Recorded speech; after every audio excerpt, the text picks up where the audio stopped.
السلام علیکم دوستوں، آج حضرت موسیٰ علیہ السلام اور سمندر والا واقعہ آپ کے سامنے پیش کروں گا۔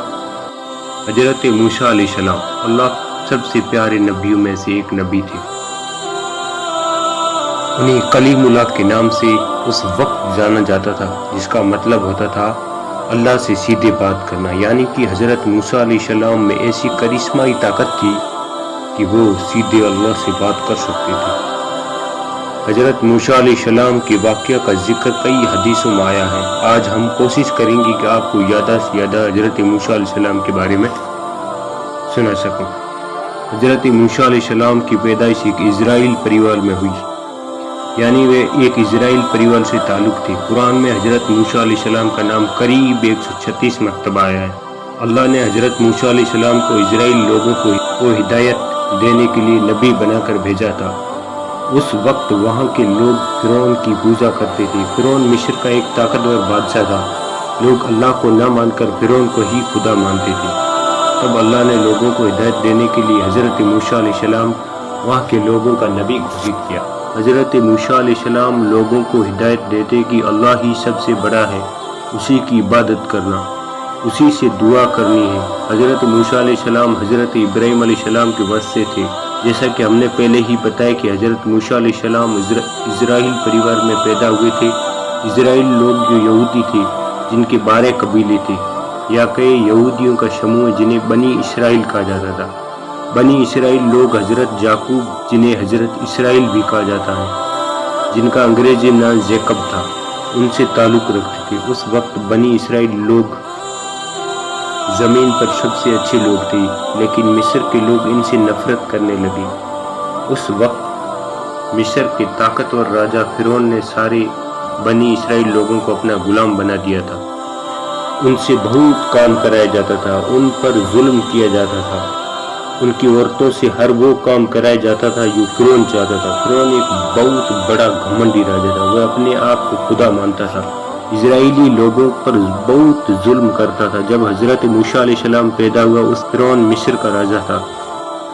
حضرت موسیٰ علیہ السلام کے دنیا میں آنے سے پہلے فرعون کو کسی نے خبر دی تھی کہ بنی اسرائیل لوگوں میں سے ایک لڑکا جلد اس کے پیدا ہوتے ہی فرعون کا سارا سامراجیہ ختم ہو جائے گا۔ یہ بات سن کر فرعون گھبرا گیا اور اس نے اپنی سینا کو آدیش دیا کہ ہر بنی اسرائیل کے گھر کی تلاشی کرو، اور یہاں بچہ دکھ رہا ہے اسے مار دو۔ فرعون صرف بیٹوں کو مارنا چاہتا تھا، بیٹیاں ہونے پر وہ انہیں چھوڑ دیتا تھا۔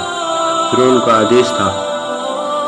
آدیش ملتے ہی سپاہی بنی اسرائیل کے گھروں کی تلاشی میں نکل گئے اور ایک ایک کر کے ان کے بچوں کا قتل کرنا شروع کر دیا۔ جب حضرت موسیٰ علیہ السلام کی ماں کو اس بات کی خبر لگی تب وہ بھی ڈر گئی۔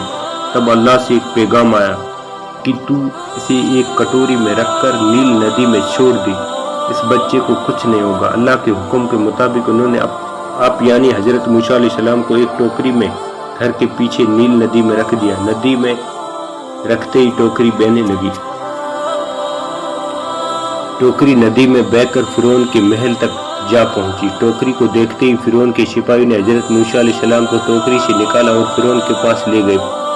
محل پہنچتے ہی فرعون کی بیوی نے آپ یعنی حضرت موسیٰ علیہ السلام کو پہچان دیا اور کہا کہ یہ بنی اسرائیل کے گھر کا ہی بیٹا ہے جس سے ہمیں خطرہ ہے۔ فرعون آپ کو اسی وقت مارنا چاہتا تھا، لیکن فرعون کی بیوی نے کہا کہ اسے مارو مت، اس کے زندہ رہنے سے ہماری آنکھوں کو ٹھنڈک ملتی رہے گی کہ ہمارا دشمن ہمارے سامنے ہی ہے اور ہماری قید میں ہے، ہو سکتا ہے یہ ہمارے لیے خوش نصیب بچہ ہو۔ فرعون نے اس کی بیوی کی بات مان لی اور آپ کو اپنے محل میں رکھ لیا۔ جب آپ کو بھوک لگی تھی تب فرعون نے اس کے یہاں کام کرنے والی عورتوں کو بلایا اور کہا کہ اس بچے کو دودھ پلاؤ، یہ بھوکا ہے اور رو رہا ہے۔ لیکن اللہ کی قدرت دیکھو، کوئی بھی عورت آپ کو دودھ نہیں پلا پا رہی تھی، ساری عورتیں دودھ پلانے میں ناکام رہی۔ فرعون سمجھ گیا تھا کہ یہ کوئی معمولی بچہ نہیں ہے۔ پھر دودھ پلانے کے لیے آپ کی ماں کو تلاش کیا اور تلاش کر کے آپ کو دودھ پلایا گیا۔ ایک حدیث کے مطابق آپ یعنی حضرت موسیٰ علیہ السلام فرعون کے محل میں ہی بڑے ہوئے، یہاں تک کہ 18 سال کے جوان بھی اسی محل میں ہوئے۔ آپ نے حضرت شعیب کی بیٹی شفورہ سے شادی کی۔ حضرت موسیٰ علیہ السلام نے بڑے ہو کر لوگوں کو سمجھایا کہ فرعون کی پوجا کرنا بند کرو اور ایک اللہ کی عبادت میں یقین کرو۔ ایک حد تک لوگ ان کی بات مان بھی گئے تھے۔ اسی دوران مصر میں بھینکر اکال پڑا تھا، لوگ کئی بیماری سے مبتلا ہو گئے تھے۔ سارے لوگ حضرت موسیٰ علیہ السلام کے پاس پہنچے اور کہا کہ ہم آپ کے کہنے پر چلیں گے، اور وعدہ کیا کہ وہ ایک اللہ کی عبادت کریں گے۔ جب لوگ بیماری سے ٹھیک ہونا شروع ہوئے اور حالات پہلے جیسے ہونے لگے، تب لوگ فرعون کے ڈر سے واپس اس کی پوجا میں لگ گئے۔ اسی دوران فرعون کے ظلم سے لوگوں کو نجات دلانے کے لیے حضرت موسیٰ علیہ السلام نے فرعون کو چیتاونی دی اور کہا کہ وہ لوگوں پر ظلم کرنا چھوڑ دے اور لوگوں کو غلامی سے آزاد کر دے، لیکن گھمنڈی فرعون کو اس بات کا کوئی اثر نہیں ہوا۔ حضرت موسیٰ علیہ السلام نے بنی اسرائیل لوگوں کو اکٹھا کیا اور فلسطین کے لیے روانہ ہو گئے، کیونکہ وہ سبھی اسرائیل لوگوں کو فرعون کے ظلم سے نجات دلوانا چاہتے تھے۔ جب فرعون کو آپ کے